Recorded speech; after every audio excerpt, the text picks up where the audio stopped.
ու ես դրա համար իհարկե մեղադրում եմ մեր պետական քաղաքականությունը, սկսած առաջին նախագահից, պետական քաղաքականությունը շատ վատ դեր խաղաց, ես անդադ ասել եմ ու պետք է ասեմ մեր հեռուստատեսությունը, եւ կրթությունը մղվեց երկրորդ պլան, հասկանում եք, եթե դու ուզում ես քո ազգ մնա իր հիշողությամբ, իր ինքնությամբ, արժանապատիվ կեցվածքով,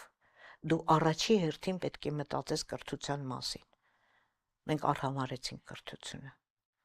եւ արդյունքը այսօրվա այդ խավն է, որը դադարել է մտածելուց, ես այդպես եմ ասում, դադարել է մտածելուց, որովհետև եթե դուք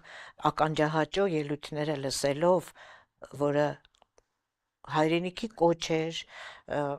Արցախը Հայաստան է, Հայաստանը նորավանք է, մուշ է, վան է, այդ կոչերը լսելուց հետո սիրահարվեցիր բնական է,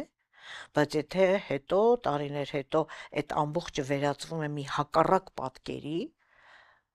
չէ, բացարձակ հակառակ պատկերի, ու սիրահարվածությունը չի անցնում, արդեն դու ես դադարում ինչ-որ բան հասկանալուց, դու ես դադարում ինչ-որ բան հասկանալուց, հասկանում եք, այսինքն եթե դու հայ ես, դու հիացել ես խոսքերով, ասենք, ասում էր, վարկային լիխառատկա է նախկինների մասին, կրկնակի ավելացավ մեր պետական պարտքը,